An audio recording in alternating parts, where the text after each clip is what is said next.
الحمد للہ رب العالمین والصلاة والسلام علی سید الانبیاء والمرسلین اما بعد فاعوذ باللہ من الشیطان الرجیم بسم اللہ الرحمن الرحیم۔ الحمدللہ پروگرام الفرقان میں نیک اور بد فعلی کے بارے میں بیان چل رہا تھا، اور اس کے علاوہ بیماری کا خود بخود اڑ کر لگنا، توہم پرستی، مختلف قسم کے غلط خیالات جو ہمارے معاشرے میں گردش کرتے ہیں، ان کے بارے میں کیا تعلیم شرع ہے، اس پر ہم تفصیلی بیان کر رہے تھے۔ ابھی تک جو کچھ بیان ہوا اس کا خلاصہ یہ ہے کہ کسی بھی چیز سے اچھا نتیجہ مرتب کرنا، اللہ تعالیٰ کے انعام کے بارے میں تمنا اور امید پیدا کرنا، جس کو خوش فعلی کہتے ہیں، نیک شگونی کہتے ہیں، اس میں کوئی حرج نہیں، ہمارے نبی کریم صلی اللہ علیہ وسلم کی سنت ہے۔ اور مختلف چیزوں کو دیکھ کر برے نتائج مرتب کرنا، کسی چیز کو منحوس سمجھنا، کسی چیز کے برے اثرات کا قائل ہونا، اس طرح کے یہ خود بخود برے اثرات پیدا کر دیتی ہے، تو یہ بالکل غلط ہے، اور نبی کریم صلی اللہ علیہ وسلم نے اس قسم کے توہمات یا اس بدفعلی یا اس بدشگونی سے منع فرمایا۔ تو اس لیے نیک شگونی میں حرج نہیں ہے، بد شگونی سے منع کیا۔ نیک شگونی یعنی کسی چیز کو یہ دیکھ کر ہی سمجھنا کہ اچھی چیز پہنچے گی، اچھا نتیجہ نکلے گا، اچھا مجھے کوئی انعام ملے گا، اچھی چیزیں میری طرف متوجہ ہوں گی، اس میں بھی یہ تعلیم نہیں دی جا رہی کہ آپ اللہ تعالیٰ کو مؤثر حقیقی نہ سمجھیں، بلکہ اس خوشگوار نتیجہ کی تمنا یا توقع یا تصور پیدا کرنے والی چیز کو مؤثر حقیقی سمجھیں۔ یہ تعلیم نہیں ہے، اصل مؤثر حقیقی اللہ تعالیٰ ہے، لیکن چونکہ اس عمل کو تائید نبی کریم صلی اللہ علیہ وسلم سے ہو گئی، لہذا اس کی اجازت ہے۔ اس کے برعکس بدشگونی اگر کوئی اس نظریے سے کرتا ہے کہ جی ان سے کچھ برے چیزیں پہنچ سکتی ہیں، اگرچہ مؤثر حقیقی اللہ تعالیٰ ہے، یہ تب بھی منع ہے۔ نبی کریم نے منع فرما دیا کہ بدشگونی بالکل جائز نہیں ہے، کسی کو منحوس سمجھنا بالکل جائز نہیں ہے، لہذا یہ ہم نہیں کر سکتے ہیں۔ اور پرٹیکولر خاص طور پر نبی کریم صلی اللہ علیہ وسلم نے جن جن چیزوں کی نشاندہی کر دی ہے، ان میں تو خاص طور پر احتیاط کرنی چاہیے، اور اپنی سوچ اور فکر کو ذرا تنگ کر لینا چاہیے، اس میں وسعت نہ دیں، ورنہ انسان دقیانوسی پن میں مبتلا ہو جائے گا، توہم پرستی میں مبتلا ہوگا۔ اس لیے تعلیم شرع، نبی کریم صلی اللہ علیہ وسلم کی سوچ اور فکر اور آپ کے احکام کو ذہن میں محفوظ رکھنا بہت ہی ضروری ہے۔ آخری جو ہماری بات چل رہی تھی، مسلم شریف کی روایت تھی، حضرت ابو ہریرہ رضی اللہ تعالی عنہ اس کے راوی ہیں، رسول کریم صلی اللہ علیہ وسلم نے ارشاد فرمایا، بیماری کا از خود متعدی ہونا، چاند کی الو یا حامہ جس کو ہم کہہ رہے تھے، چاند کی منزل اور سفر کچھ نہیں ہے۔ تو اس پر ہمارا کلام ہو گیا، بیماری کا از خود متعدی ہونے پہ کلام ہوا، حامہ کے اوپر کلام ہوا، سفر کے مہینے کے بارے میں جو نبی کریم کا دیا ہوا تصور ہے اس پہ کلام ہوا، اور اب ہماری بات چل رہی تھی چاند کی منزلوں کے بارے میں کہ جس طرح چاند مختلف جگہ سے ہوتا ہوا نکلتا ہے، 28 منزلیں کہلاتی ہیں، اور ہر منزل پر جب چاند پہنچتا ہے تو کچھ اثرات کائنات میں مرتب ہوتے ہیں، ماحول پہ مرتب ہوتے ہیں۔ تو نبی کریم صلی اللہ علیہ وسلم نے اس چیز سے منع فرمایا۔ اصل میں چاند کی منازل کا انکار مقصود نہیں ہے، لیکن اس بات کا قائل ہونا کہ جب چاند اس منزل پر پہنچے گا تو ضرور ایسا ہوگا، اس منزل پہ پہنچے گا ضرور ایسا ہوگا، یہ منع ہے۔ بلکہ شیخ عبدالحق محدث دہلوی رحمۃ اللہ علیہ نے تو یہ بھی فرمایا، علامہ نووی صاحب رحمۃ اللہ علیہ کے حوالے سے، کہ اگر کوئی عقیدہ رکھتا ہے کہ چاند اس منزل پر پہنچے گا تو یہ اثر ہوگا، لیکن چاند کی وجہ سے نہیں، اللہ تبارک و تعالیٰ کی وجہ سے، پھر بھی کہتے ہیں کہ یہ آپ اس کے قائل ہی نہ ہوں کہ چاند یہاں پہنچے گا تو ایسا ہوگا، بلکہ اللہ تبارک و تعالیٰ کی طرف متوجہ ہوں۔ وجہ اس کی یہ ہے کہ ہمارے نبی کریم صلی اللہ علیہ وسلم نے اس چیز کا صراحتاً انکار فرما دیا، منع کر دیا۔ یہ یاد رکھیے گا کہ جس چیز پر خاص طور پر سرکار کی ممانعت وارد ہو گئی، اس کو اچھے نظریے کے ساتھ بھی آپ اختیار نہیں کر سکتے ہیں، اس کو تو سمجھ لیں چھوڑنا ہی ہوگا بس۔ جیسے نجومی کے بارے میں، کہانت کے بارے میں آگے آئے گا بیان، انشاءاللہ پورا بیان کریں گے، سرکار نے صراحتاً منع کر دیا۔ تو اب اگر کوئی یہ کہے کہ نہیں میں نجومی کے پاس جا کر اس کو ہاتھ دکھاتا ہوں، قسمت کا حال معلوم کرتا ہوں، اور یہ میں اچھی طرح میرا عقیدہ ہے کہ جو یہ کہے گا 100% وہ شیورٹی نہیں ہوتی ہے، میں تو ویسے اس کے پاس آیا ہوں، پھر بھی جائز نہیں ہوگا، اس لیے کہ نبی کریم صلی اللہ علیہ وسلم نے مطلقاً منع فرما دیا۔ یعنی جب سرکار کسی کنڈیشن کے بغیر کسی چیز سے منع فرما دیتے ہیں تو بس اس میں ہر صورت شامل ہوتی ہے، چاہے اچھے نظریے کے ساتھ ہو، برے کے ساتھ ہو، اس سے آپ کو علیحدہ ہی ہونا ہوگا۔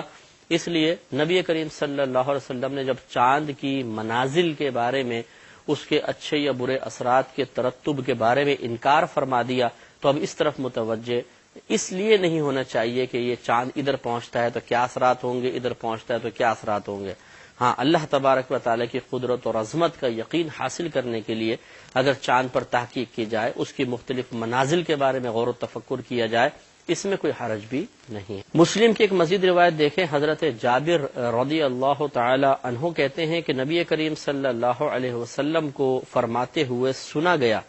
کہ بیماری کا خود بخود متعدی ہونا، سفر اور غول کوئی چیز نہیں ہے۔ پہلی دو تو اس پہ کلام ہو چکا ہے، تیسرا سرکار نے فرمایا غول کوئی چیز نہیں ہے۔ غول کا مختلف معنی بیان کیا گیا ہے، جس میں سے ایک ہے جن، بھوت، پریت وغیرہ، اور اس کا انکار کرنے کا مقصد یہ ہے کہ عربوں کا یہ عقیدہ تھا کہ اگر کوئی فلاں جنگل میں جائے گا تو وہاں ایسے جنات اور بھوت پریت ہیں کہ جو انسان وہاں سے گزرتا ہے وہ اس کو ہلاک کر دیتے ہیں۔ تو نبی کریم صلی اللہ علیہ وسلم نے اصل میں جنات، شریر جنات یا شیاطین کا انکار یہاں پہ نہیں کیا ہے، بلکہ ان کی طرف سے ہلاکت کا انکار کیا ہے۔ کوئی بھی جن، یاد رکھیے، انسان کو ہلاک نہیں کر سکتا، صرف ان کو اتنی اجازت ہے کہ یہ ہمارے قلب میں وسوسہ ڈال سکے، بس اس سے زیادہ نہیں ہے۔ اگر ورنہ ایسا ہوتا کہ یہ ان کو ہمیں ہلاک کرنے کی قدرت بھی دے دی جاتی تو روح زمین پہ کوئی انسان باقی نہ ہوتا، اس لیے کہ ہر ایک کے ساتھ ایک شیطان پیدا ہوتا ہے، وہ شیطان جیسے جوان ہوتا فوراً گردن موڑ دیتا۔ یہ شیطان ابلیس جو اللہ تعالیٰ کی بارگاہ سے راندہ درگاہ ہوا، وہ اس کے اندر کم طاقت ہے، وہ بھی تو جن ہے نا، وہ ہر ایک انسانوں کی گردنیں مروڑتا رہتا اور مرتے رہتے لوگ، یا ان میں اتنی طاقت ہوتی، اگر یہ چلے موت کیا کچھ بھی طاقت اس طرح مان لیتے کہ وہ انسان کو پکڑ سکتے ہیں، تو کوئی نمازی مسجد کی طرف جاتا، یہ اس کو 20 سے اٹھا کے پھر 2 میل دور جا کے پھینک دیتے، اور پھر وہ چل کر آتا پھر اٹھا کے پھینک دیتے، تو کوئی مسجد تک ہی نہ پہنچ پاتا۔ تو ان کو ہم پر اس سے زیادہ قدرت حاصل نہیں ہے کہ یہ ہمارے قلب میں وسوسہ ڈال سکیں، اپنی دعوت ڈال سکیں، اور اس کے بعد یہ پیچھے ہٹ جاتے ہیں۔ وہ ہمارے اب ہم پر ہے کہ ہم اسے قبول کرتے ہیں یا رد کر دیتے ہیں۔ باقی ان کو اور تصرف کا اختیار نہیں ہے کہ آ کے یہ ہمیں قابو میں کر لیں گے اور گردن پکڑ لیں گے، یا جسے کہتے ہیں کہ جن آ گیا۔ وہ جن ایسا نہیں ہے کہ وہ انسان کو قابو میں کر لیتا ہے، بلکہ وہ اپنے کچھ گندے اثرات چھوڑ دیتا ہے، دماغ پہ افیکٹ پڑتا ہے، باطن پہ افیکٹ پڑتا ہے۔ بعض اوقات ان کے اثرات کی وجہ سے ان کے جو مطلب کچھ گندے جو اثرات ہوتے ہیں وہ بیماری کی شکل میں بھی ظاہر ہو جاتے ہیں، لیکن اس کا مطلب ہرگز یہ نہیں ہے کہ یہ جب چاہیں جیسا چاہیں کر سکتے ہیں، بلکہ حقیقتاً اللہ تبارک و تعالیٰ نے ان کو دعوت کی اجازت دی ہے۔ تھوڑا سا اس سے زیادہ یہ ہو سکتا ہے کہ یہ کسی کو زیادہ اللہ نے قدرت مزید دی ہو، اور یہ ثابت بھی ہے کہ یہ تو خود قرآن میں موجود ہے کہ اللہ تبارک و تعالیٰ نے ارشاد فرمایا کہ سود لینے والا بروز قیامت بالکل اس طرح مخبوط الحواس آئے گا، اس شخص کی مثل آئے گا جس طرح جن نے یا شیطان نے کسی کو چھو کر مخبوط الحواس کر دیا ہو، پاگل کر دیا ہو۔ اس کا مطلب ہے خود قرآن سے ثابت ہے کہ جنات کے بعض اثرات کا نتیجہ انسان کے دماغ کے الٹ جانے یا پاگل پن کی شکل میں بھی نکلتا ہے، لیکن یہ ہلاک نہیں کر سکتے ہیں۔ تو اصل میں یہاں پر بھی نبی کریم صلی اللہ علیہ وسلم نے جو فرمایا کہ ولا غول، کہ جنات کچھ بھی نہیں، اس سے مراد یہ ہے کہ جنات کے وجود کا انکار نہیں، بلکہ ان کی طرف سے ہلاکت کا یقین رکھنا۔ اس کو سرکار فرما رہے ہیں کہ ہلاکت وغیرہ کا بالکل نظریہ نہ رکھا جائے، جنات ہلاک نہیں کر سکتے ہیں۔ مسلم کی ایک روایت ہے، حضرت عمرو بن شرید رضی اللہ تعالی عنہ اپنے والد سے روایت کرتے ہیں کہ ثقیف یعنی قبیلہ ثقیف کے وفد میں ایک شخص کوڑھی تھا۔ نبی کریم صلی اللہ علیہ وسلم کو جب پتہ چلا کہ وہ ابھی پیچھے رہ گیا تھا، کچھ لوگ آ گئے تھے، سرکار کو پتہ چلا، تو آپ نے اس شخص کو کوڑھی کو پیغام بھجوایا کہ ہم نے تمہیں بیعت کر لیا ہے، لہذا تم واپس چلے جاؤ۔ تو اس حدیث پاک سے دیکھیں دو باتیں معلوم ہوئیں۔ پہلی بات تو یہ کہ جو بیعت مشائخ عظام کراتے ہیں، اس میں ضروری نہیں ہے کہ ہاتھ پہ ہاتھ رکھ کر ہی بیعت ہوتی ہے، چادر پکڑ کر ہی بیعت ہوتی ہے، دوسرے کمرے میں بٹھا کر ہی بیعت ہوتی ہے، جیسے کہ بعض یہ شیوخ نے فرمایا۔ سب کا ادب و احترام ہمارے قلب میں ہے، لیکن جب آپ کی تعلیم، آپ کی سوچ، آپ کی فکر، آپ کا کہنا نبی کریم صلی اللہ علیہ وسلم کے قول، فعل، فکر کے مقابلے میں آئے گا، تو یقیناً اب آپ ہی فیصلہ کر لیجئے کہ آپ کی بات مانیں کہ نبی کریم صلی اللہ علیہ وسلم کی بات مانیں۔ سرکار نے اس شخص کو پیغام بھجوایا، میں عبارت بھی آپ کو پڑھ کے سنا دیتا ہوں کہ جب وہ شخص آیا تو فارسل الیہ النبی صلی اللہ علیہ وسلم، تو نبی کریم صلی اللہ علیہ وسلم نے اس شخص کی طرف پیغام بھیجا کہ انا قد بعیناکا، کہ بے شک ہم نے تمہیں بیعت کر لیا، فرجع، تو تم لوٹ جاؤ۔ تو یعنی گویا کہ نبی کریم صلی اللہ علیہ وسلم نے بغیر ہاتھ میں ہاتھ لیے، بغیر اس کو سامنے بٹھائے، بغیر اس کی آواز سنے، بغیر اس کے زبان سے کچھ کلمات کہلوائے، سرکار نے فرمایا واپس لوٹ جاؤ، ہم تمہیں بیعت کر چکے ہیں۔ اس سے معلوم ہوا کہ بیعت جس طرح سامنے بیٹھا کر ہوتی ہے، ہاتھ میں ہاتھ لے کر ہوتی ہے، چادر پکڑوا کر ہوتی ہے، کچھ کلمات مرید کی زبان سے نکلوا کر ہوتی ہے، اسی طریقے سے اگر صرف مرید کہہ دے جی مجھے بیعت کر لیں، ہزاروں میل دور ہے، پیر صاحب نے کہا ٹھیک ہے میں نے بیعت کر لی، یعنی انہوں نے قصد و ارادہ کر لیا کہ میں اس کو اپنے سلسلے میں داخل کرتا ہوں، بیعت کمپلیٹ ہو جاتی ہے، اس میں سامنے آنا وغیرہ کوئی ضروری نہیں ہوتا۔ دوسری بات جو اب ہمارے موضوع سے متعلق ہے کہ نبی کریم صلی اللہ علیہ وسلم نے اس شخص کو پیغام دیا ہم نے بیعت کر لیا تم واپس چلے جاؤ۔ کیوں واپس کیا؟ وجہ وہی تھی کہ ایک طرف سرکار صلی اللہ علیہ وسلم یہی سوچ دے رہے ہیں کہ کوئی بیماری اڑ کر نہیں لگتی ہے،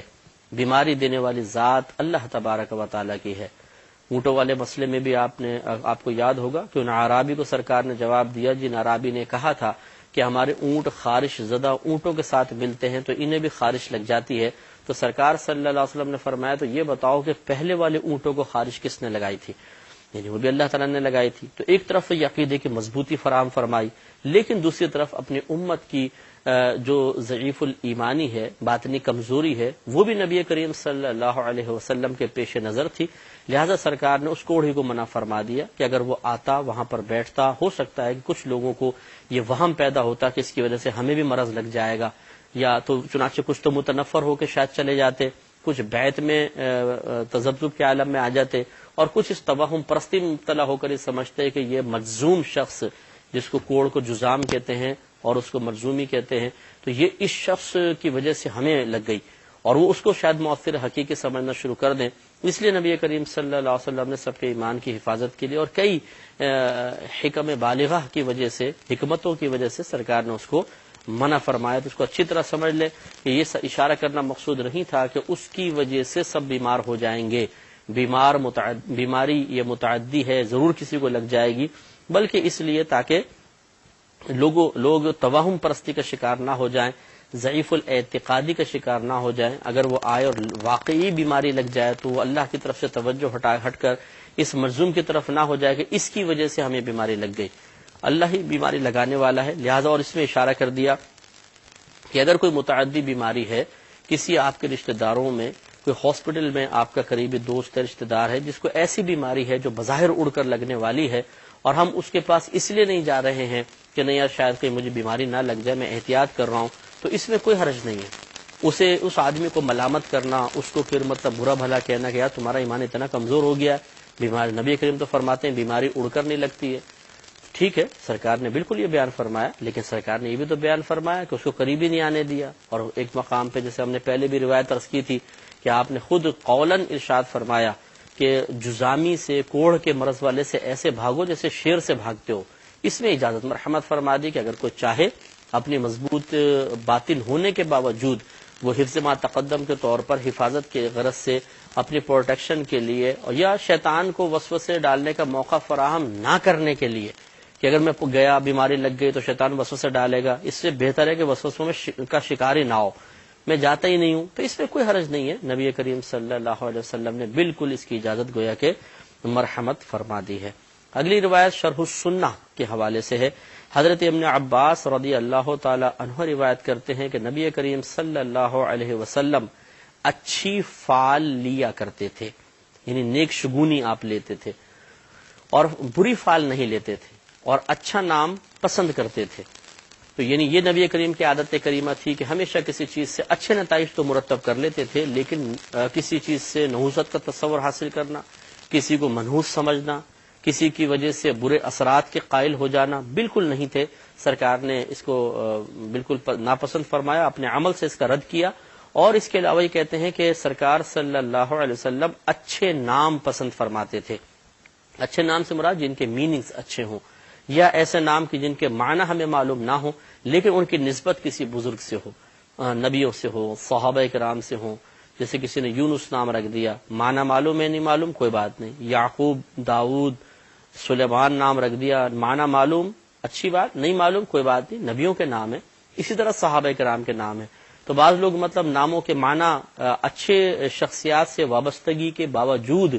یعنی نام کسی اچھی شخصیت سے تعلق رکھتا ہے، اس کے باوجود اس کے میننگز تلاش کرتے ہیں، جو عثمان کا معنی کیا ہے، ابو بکر کا معنی کیا ہے، ابو ہریرہ کا معنی کیا ہے۔ تو آپ کو معنی جاننے کی ضرورت نہیں ہے، اگر ان کے معنی بالفرض ہم کہتے ہیں کچھ آپ کو ایسے بھی لگے کہ جو سادہ سے معنی ہے، برے نہیں، سادہ سے معنی ہے، کوئی بہت اچھے معنی نہیں ہے، تو اس کا مطلب یہ نہیں ہے کہ معاذ اللہ اس نام کی تاثیر ختم ہو جائے گی۔ نام کی تاثیر دو طرح ہے، ایک اچھے معنی کے اعتبار سے اور ایک شخصیت سے تعلق کے اعتبار سے۔ اور ہمارے نبی کریم صلی اللہ علیہ وسلم نے واضح طور پہ فرمایا کہ اچھوں کے نام پر نام رکھو، لہذا سب سے پہلی چیز فوقیت جو ہونی چاہیے، وہ میننگ آتی ہو نہ آتی ہو، یہ دیکھ لیں کہ اس نام کی کسی